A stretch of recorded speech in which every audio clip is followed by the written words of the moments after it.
것이니라. 아멘.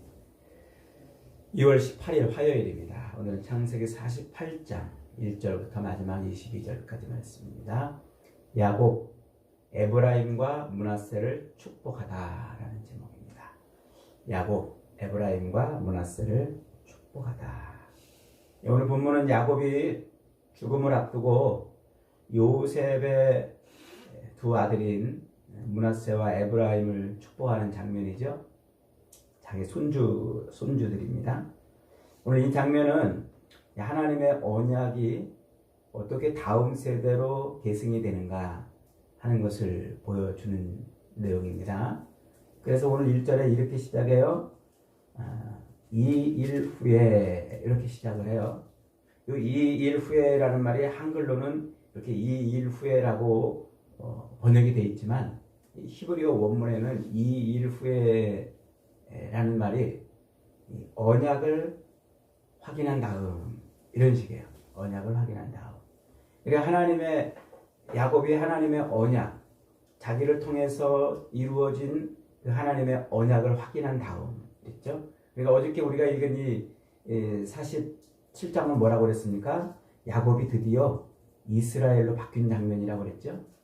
하나님께서 인간적인 잔꾀와 수단과 방법을 동원해서 세상 것을 얻으려고 애쓰고 몸부림치며 살았던 그 야곱을 끝내 하나님이 끌고 와서 어떻게 하셨어요? 그로 이스라엘 되게 만들어 놓으신 거란 말이에요. 그래서 야곱이 이제 이 47장에서 이스라엘로 완전히 이제 변화돼서 하나님의 언약의 사람이 된 걸 확인했어요. 그렇게 하나님의 언약을 확인한 후에 이렇게 시작을 하는 거예요. 그래서 그 언약, 자기를 통해서 이루어진 그 하나님의 언약이 이제 어떻게 다음 세대로 계승이 되는가, 이걸 보여주는 것이 바로 오늘 우리가 읽은 48장이란 말이죠. 그래서 이제 야곱이 요셉을 불러서 요셉을 축복하는 장면입니다. 본문은 크게 두 단락으로 나눠져요. 1절부터 7절은 요셉의 그 두 아들 므낫세와 에브라임을 야곱이 나의 것으로 삼는 장면이에요. 그러니까 이 므낫세와 에브라임은 야곱의 아들인 요셉의 아들들이에요. 그러니까 야곱으로 보면 자기 손주들이잖아요. 그 손주들인데 그 손주들을 자기 아들로 삼아요. 입양을 하는 거죠. 이걸 뭐라고 표현해야 될까요? 입양을 한다고 표현해야 될까요? 자기 아들의 아들, 그 손주들을 자기 아들, 나의 것으로 아들로 삼는단 말이죠. 그래서 이제 후에 이스라엘의 그 12지파 이름이 야곱의 그 12아들의 이름이잖아요. 그래서 르우벤과 시몬과 레위와 유다와 이렇게 쭉 되면서 마지막에 베냐민 지파까지 12지파가 되는데 중간에 요셉은 쏙 빠져요. 요셉의 이름 대신에 누가 들어가요? 요 에브라임과 므낫세가 들어가는 거예요. 요셉의 두 아들. 그래서 요 레위 지파 대신에 이스라엘의 그 11명, 레위가 이제 빠지고 이스라엘의 그 11명의 자리를 에브라임과 므낫세가 데려가서 12명으로 채워지는 거죠. 이렇게 지금 이스라엘의 그 출발, 영적인 이스라엘의 그 12지파의 출발이 여기서부터 이렇게 이제 시작이 되는 겁니다. 자, 1절에 보니까 야곱이 병들었다는 소식을 듣고 이제 요셉이 두 아들을 데리고 아버지를 찾아갔어요. 그러면서 이제 그 야곱이 하나님께서 자신에게 베푸신 그 은혜, 자기가 야곱이 아니라 이제 이스라엘이 되었잖아요. 그래서 그 하나님이 자기를 이스라엘로 만들어 놓으신 그 은혜, 그것을 요셉에게 이제 쫙 설명을 합니다. 그러면서 그 하나님이 자기를 통해서 이루신 그 하나님의 언약이 이제 자기를 통해서 자기 자식들에게, 후손에게 이어질 것을 말하고 있어요. 그러면서 이렇게 3절에 이렇게 소개를 하고 있습니다. 요셉에게 이르되 전에 가나안 땅 루스에서 전능하신 하나님이 내게 나타나서 복을 주시며, 이렇게 말을 해요. 이 가나안 땅 루스, 이 루스가 어디였죠? 저 앞에 창세기 28장에 가면은 요 루스가 나와요. 야곱이 형과 아버지를 속이고서 장자의 축복을 받아내잖아요. 그것 때문에 에서의 분노를 사가지고 할 수 없이 도망을 가는데 어디로 도망가냐면 저 외삼촌 라반, 밧단 라반이 살고 있는 밧단 아람으로 도망을 칩니다. 그렇게 이제 홀홀 단신 도망을 치다가 어느 동네에 이르러서 거기서 잠시 하룻밤 돌을 베개 삼아서 잠을 잡니다. 그런데 꿈에 야곱이 뭘 봅니까? 하늘이 열리고 하늘에서 사다리가 쫙 내려와가지고 그 사다리에 천사들이 오르락 내리락 하는 환상을 봐요. 그러더니 하나님께서 야곱에게 나타나서 뭐라고 말씀하십니까?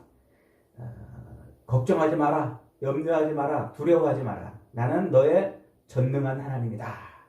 그러면서 야곱으로 하여금 네가 지금 이렇게 홀로 도망을 치지만 너는 많은 자손을 이룰 것이고 하늘의 별처럼 많은 자손을 이룰 것이고 그리고 너로 말미암아 모든 민족이 또 복을 받을 것이다.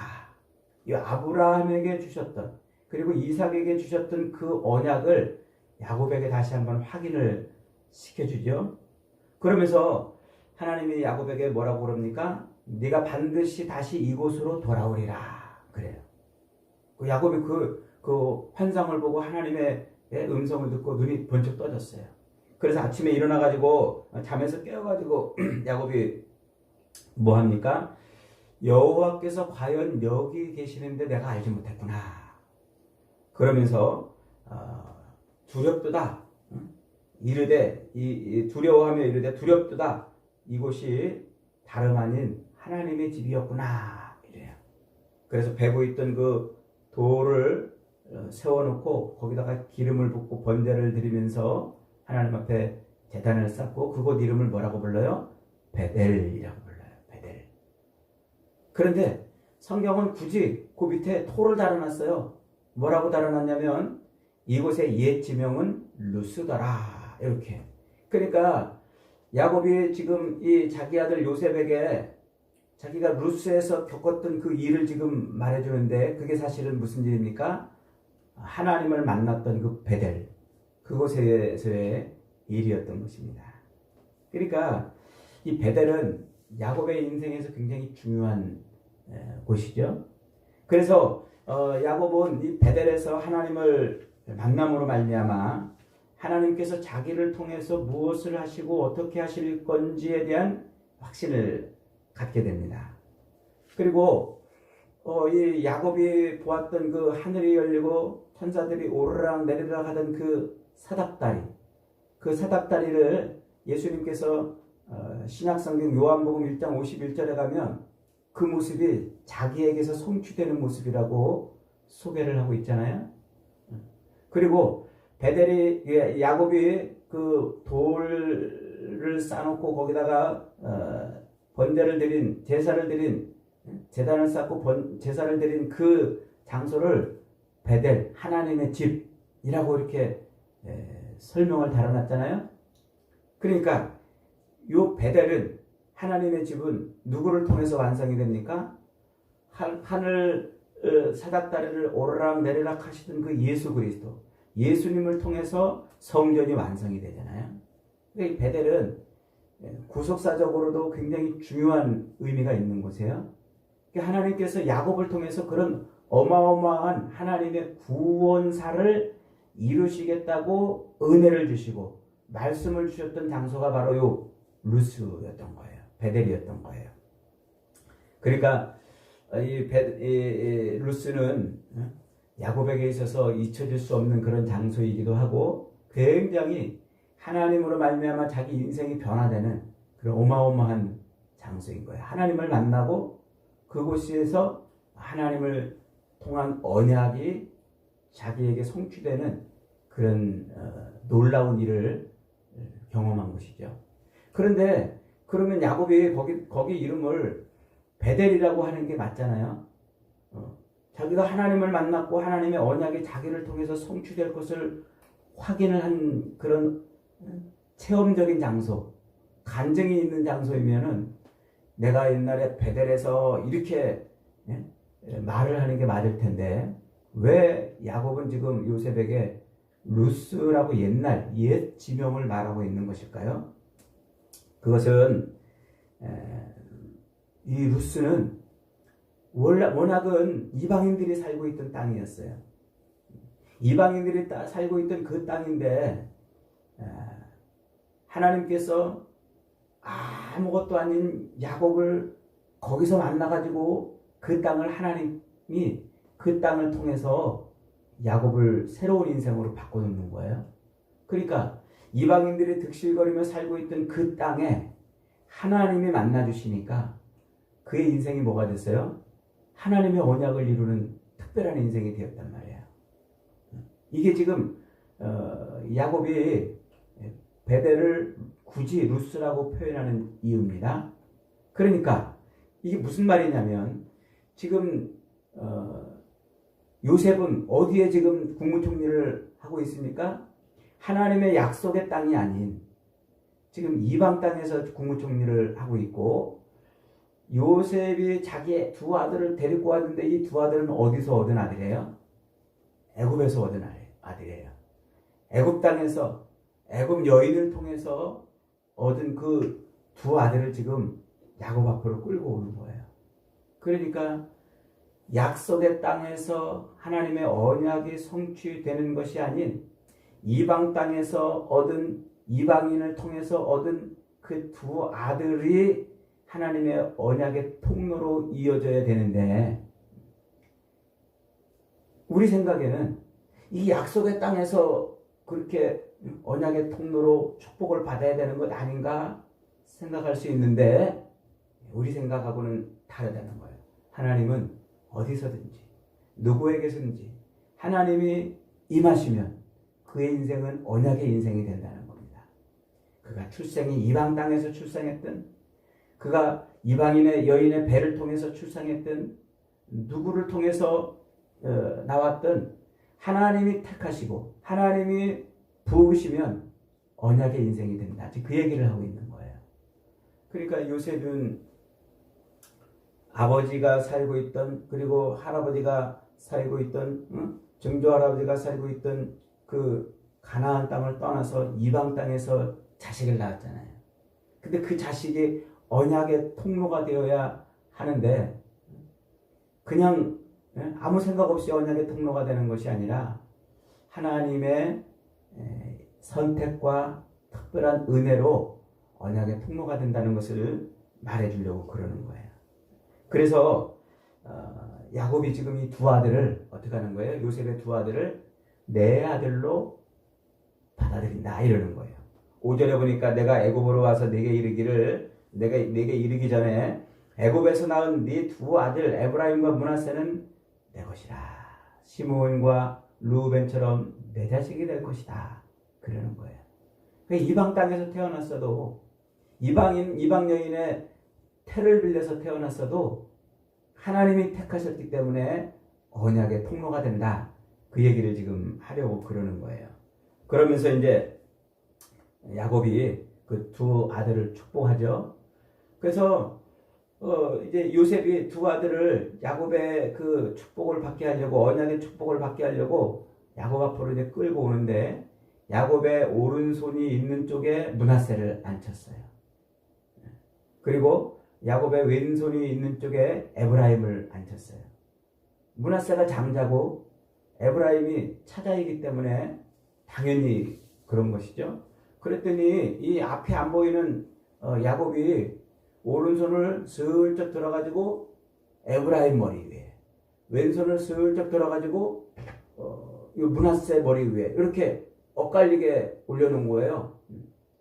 그러니까 요셉이 아버지가 눈이 안 보이니까 저러나 보다 싶어가지고 아버지 바뀌었어요 손이.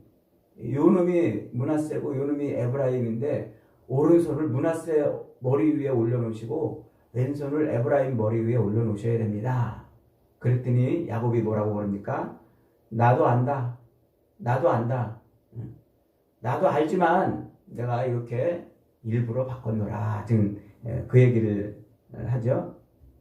그러면서 요 므낫세가 왼손에 복을 받고 에브라임이 오른손에 복을 받는 그런 장면이 지금 연출이 되고 있는 거예요. 자, 이것은 무엇을 얘기하는 걸까요? 이게 지금 창세기에서 계속 반복되고 있던 장자가 버려지고 차자가 택함을 받는 바로 그 패턴을 지금 말해주고 있는 거예요. 그래서 장자가 아닌 차자에게 오른손을 얹어서 하나님의 언약이 이어지는 그런 놀라운 요 패턴, 요게 지금 여기에서 다시 한번 드러나는 것이죠. 그래서 하나님은 지금껏 장자였던 가인이 아닌 아벨을 택했고 또 이스마엘이 아닌 이삭을 택하신 것을 보셨잖아요. 그리고 에서가 아닌 야곱을 택했고 지금 요 므낫세가 아닌 에브라임, 차자 에브라임을 택해서 오른손의 축복을 이어주심으로 하나님께서 에브라임을 통해서 민족을 이루시는 그런 일을 지금 말씀하고 있는 겁니다.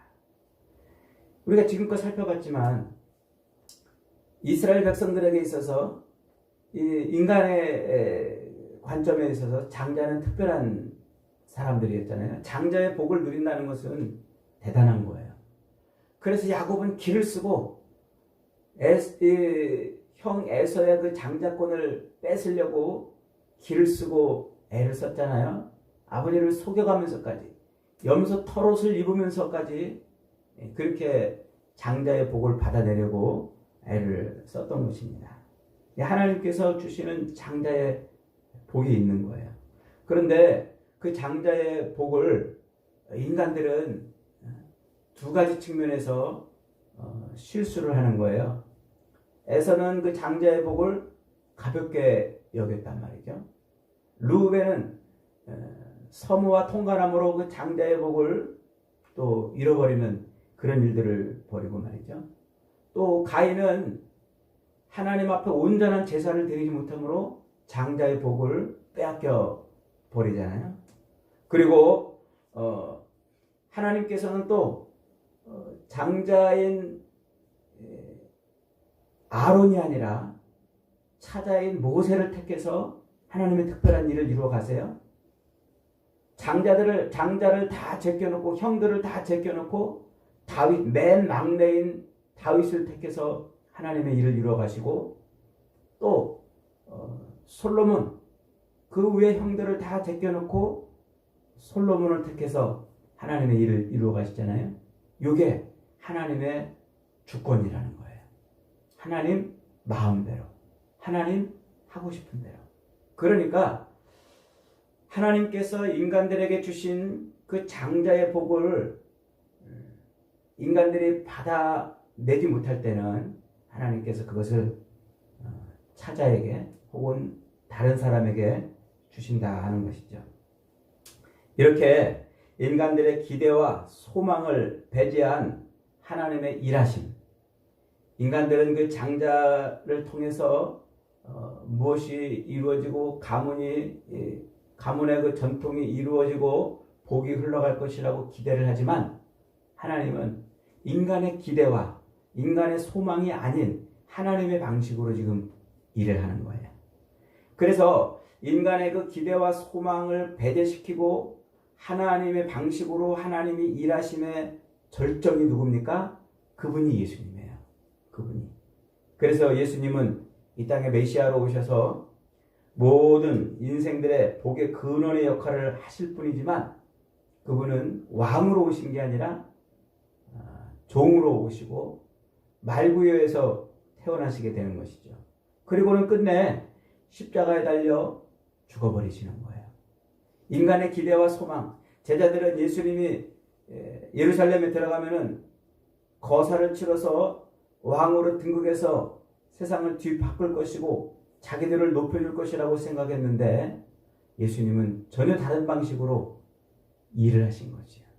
하나님의 일하심에 독특한 방법인 겁니다. 인간들은 세상적인 관점으로 자기들의 기대와 자기들의 소망을 따라서 그렇게 이 세상에 있는 것을 누리려고 하지만 하나님은 다른 방식, 하나님의 방식으로 인간들의 그 기대와 소망을 깨트리고 일을 하시는 것. 이것이 바로 하나님 나라의 삶의 원리인 것입니다. 그래서 에서가 장자의 복을 받는 것이 당연하다는 이삭의 생각을 뒤집고 야곱에게 축복하게 하시는 거예요. 므낫세가 당연히 장자의 복을 받아야 된다고 여기는 이 요셉의 생각을 뒤집고 에브라임으로 하여금 장자의 복을 받게 하시는 거죠.